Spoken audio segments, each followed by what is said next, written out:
me get back to my share screen. Mhm. So, whether you live in the United States or another country, we're all facing this due to the UN takeover that I covered a few weeks ago. So, as I mentioned, we are discussing what part of being conquered do you not understand? And this will be a shareable document. Give me about 5 minutes after we close our conversation, and then you can find it at celestialreport2.com under free articles. And I gave you my source so that you can find it right here and you can go through it yourself. I think it's about 48 pages, and I tried to synthesize it for you so that you wouldn't be, I wouldn't put you to sleep. So, first off, I think I better go down here. I thought I put this in, did it not? Okay. I'm going to be using two acronyms. One is a DVE, that is a domestic violent extremist. Now, a domestic violent extremist is a foreigner, an illegal who is residing in your land. They are not in their own home country, they are in your home country. On the other hand, a homegrown violent extremist is a US citizen, or in the instance of the UK, a UK citizen, that they have labeled as a violent extremist. And we're going to go into that, but I wanted you to be clear on what the distinction is between those two: the domestic, which is a foreigner, and the homegrown, which is your own country. So DVEs, they love acronyms. I'm sorry, that's just the way they are. DVEs, particularly those motivated by anti-government or partisan issues, will likely view a wide range of targets indirectly and directly associated with elections as viable targets for violence, with the intent of instilling fear among voters, candidates, and election workers, as well as disrupting the election processes leading up to and after the November election. And if you're in a different country, it might not be a November election, it might be a coming up election, maybe in the spring or the summer of next year. But it because of the UN takeover, it is following the same template. Now, then there are also going to be foreign malign influence actors, almost certainly will target the democratic processes across federal, state, and local governments, aiming to affect the US voter preferences and exacerbate social tensions and undermine confidence in our republic, even though they say democratic institutions and processes, including the election operations. So this is the caveat. This is like the opening curtain. And now we're going to dive into what we can expect before, during, and after the electoral process. So remember those foreigners that I was talking about, but they're living in your land. We can expect these DVEs that will pose the most significant physical threat. This is physical threats to government officials, elections, and the personnel and the infrastructure. And this will include physical threats at polling places, physical threats at the ballot drop box locations, physical threats at the voter registration sites. And I would assume the preponderance of that might be in certain illegals getting to vote in our election this time. Violence or physical threats at campaign events, political party offices, and especially and particularly violence and physical threats at the vote counting sites. In particular, Now this is a generalization, and this actually comes from the assessment, the Department of Homeland Security assessment. These are their words. They're not my words. Anti-government. They're going to blame it on people that are anti-government, anti-authority, DVEs. These are people that are in your land, but they're not citizens, many whom will likely be inspired by partisan policy grievances or conspiracy theories.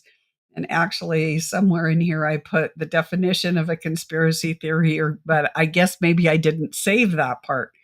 I may have got disrupted. So we also have recently, this is Department of Homeland Security speaking, recently observed a rise in disruptive tactics targeting election officials and offices, including those such as in past elections, such as hoax, bomb threats, swatting, doxing. And at the end of the document where I showed you the link at the beginning, it has a glossary at the end of the document. So if you don't know what any of these terms are, you just click on the link and go to the end, and you'll see the glossary, and you can look up whatever word you don't quite know. And what I'm expecting is some mailing of white powder letters with anthrax. And the reason that I believe that is because of the first partnership with the new bioweapon facility in the United States in Manhattan, Kansas, was with an anti anthrax, and it was a partnership with uh, no, it wasn't Synbio, it was Scorpion Bio. I mean, what a nefarious name. Anyway, they went into partnership to make 144,000 liters of anti-anthrax. So you could tell at that point, nobody had mentioned anthrax except in agricultural circles since 9/11. And basically, the purpose of this mailing of the white powder would be to instill fear and disrupt campaign and election operations. So we might just see this. Some DVEs could also react violently should their preferred candidate lose, or they could seek to exploit possible civil unrest if there are perceptions of election fraud. Now, you need to know with the recent two directives, as well as some other documents that have recently been released, is that there, in the case of civil unrest, there it started back with NDAA, the passage that you know my brain isn't working so well today. Um, anyway, the NDAA, back when it was put into law, the executive branch could either disappear you or shoot you, dispose of you. Um, Now they have broadened with the two recent directives. They have expanded that power to shoot on sight to the military. So, in the case of civil unrest, now that could be civil unrest due to the election, it could be civil unrest due to disasters, it could be civil unrest because of a famine and lack of food. So it's not just election. You have to think really big.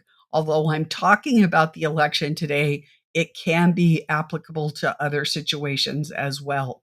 Because remember, we're dealing with an integrated weapons supply or integrated weapons system.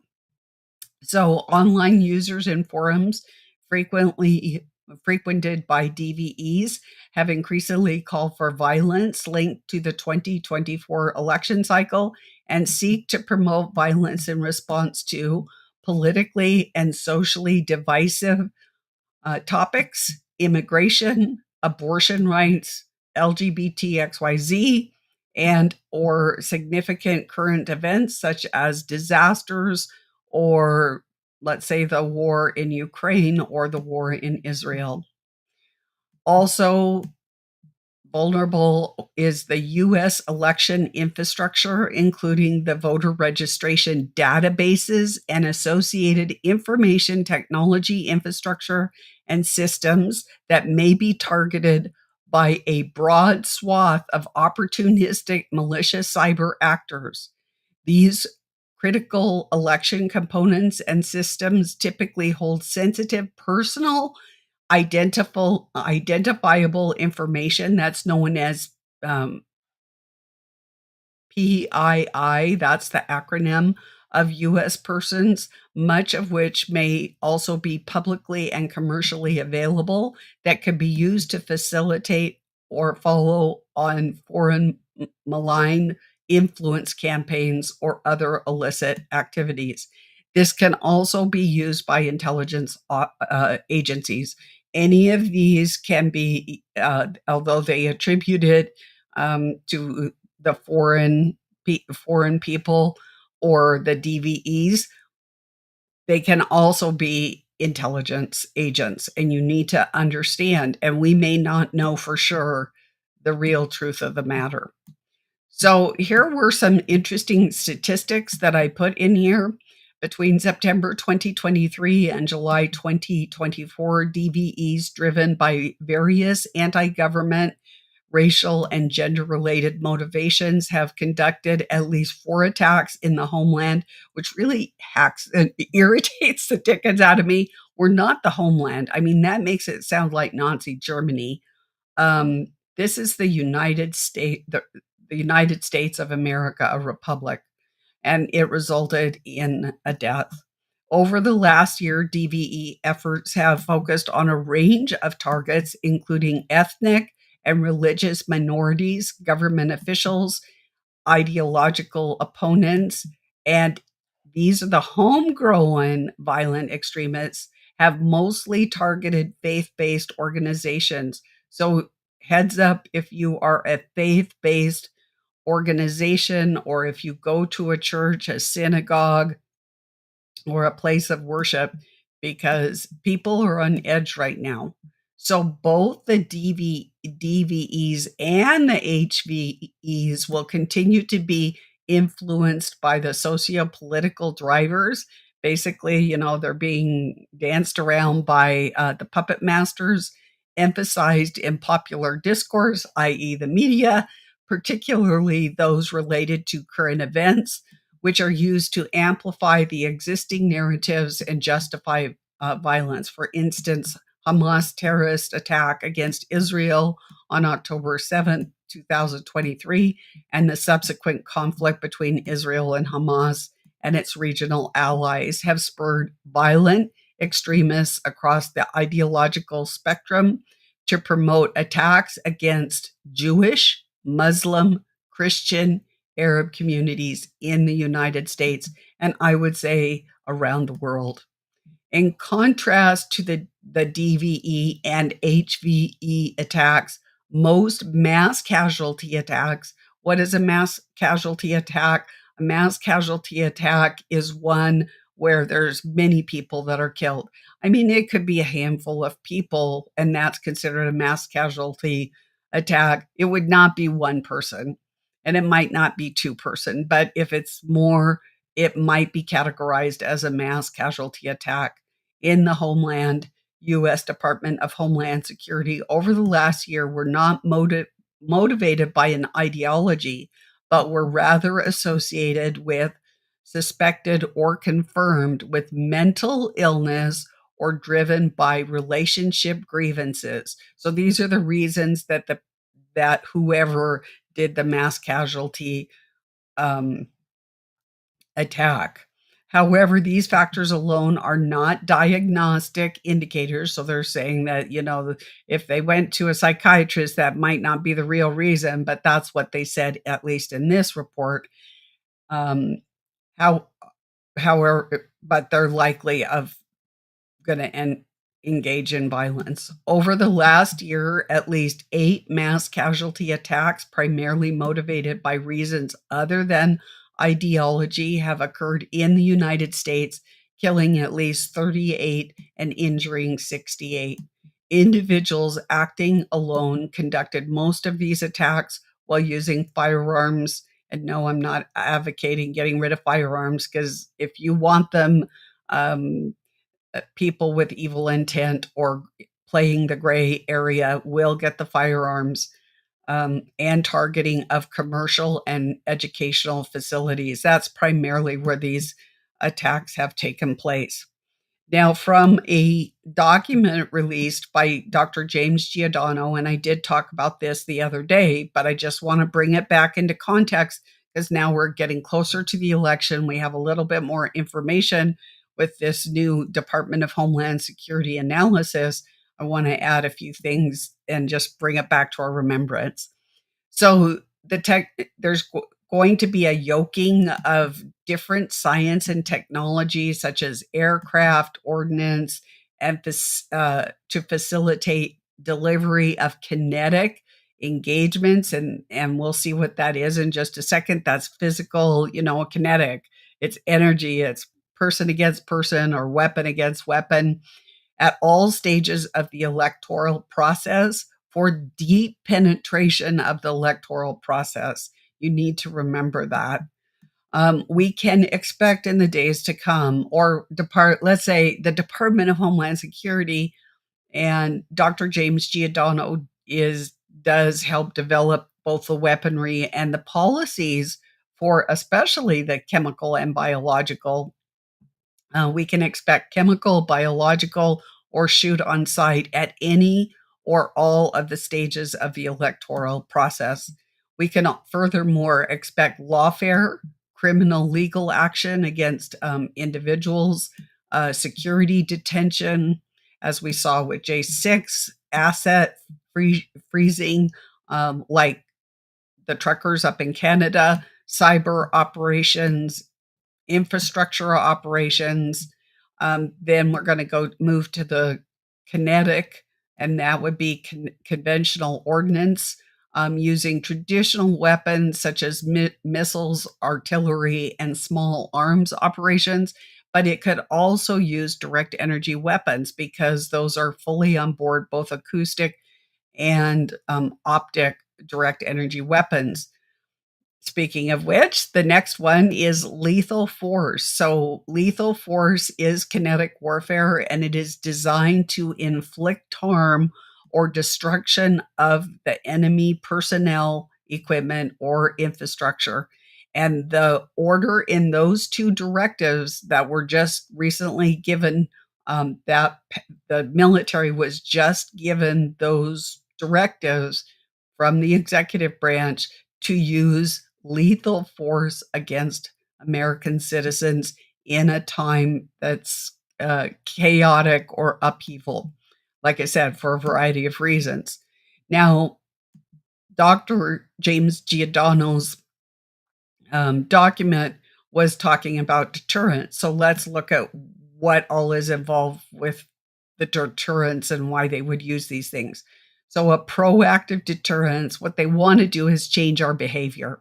So, they want to exert an influential force upon the targeted burdens, risks, or threat resources to suppress, if not eliminate.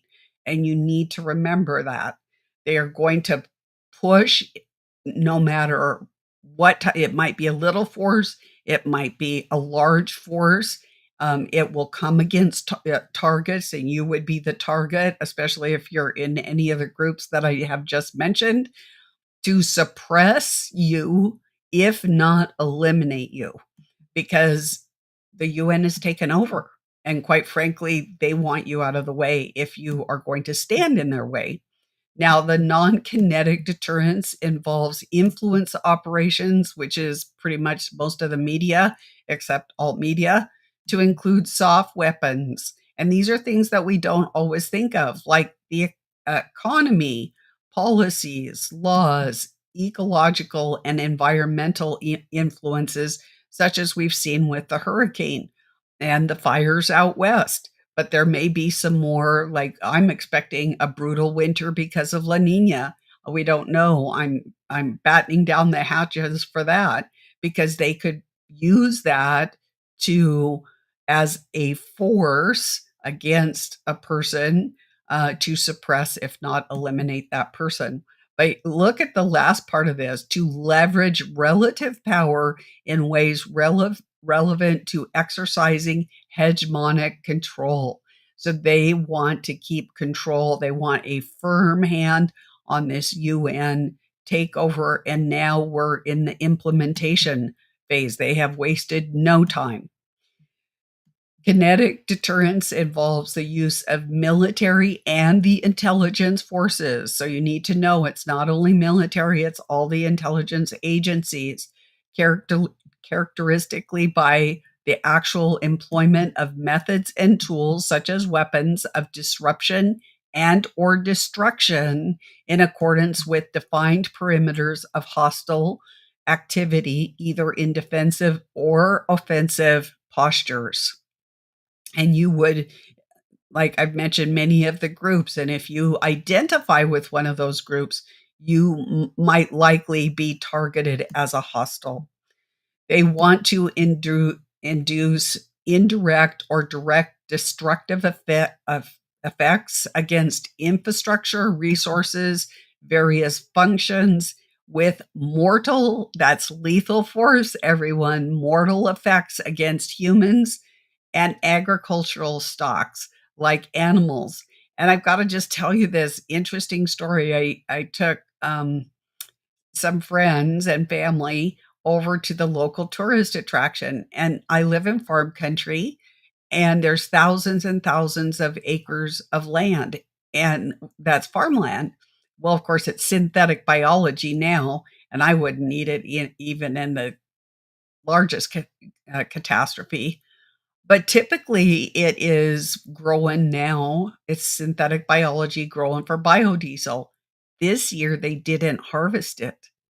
They've got this skeleton corn, and if you're a member of my Telegram channel, I put the pictures of this skeletonized corn, and it's just standing thousands and thousands of acres. It was not harvested.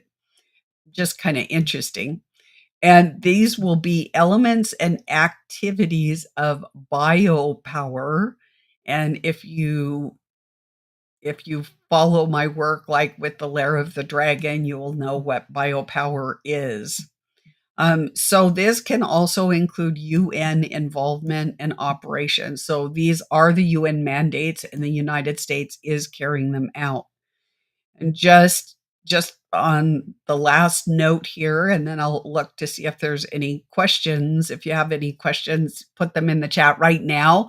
I'm not going to scroll back through, but if you've got questions now after when I read this, then I'll just jump over to those. The technology is here. This is from the Army Mad Scientists. It's here, and we need to start embracing it. The biggest limitation is going to be us. It's going to be humans. And they're whipping wargaming into NATO shape. So I believe that this whole electoral process is going to be one of wargaming and getting AI on board and testing, kicking the tires with AI, so to speak. So, does anybody have any questions?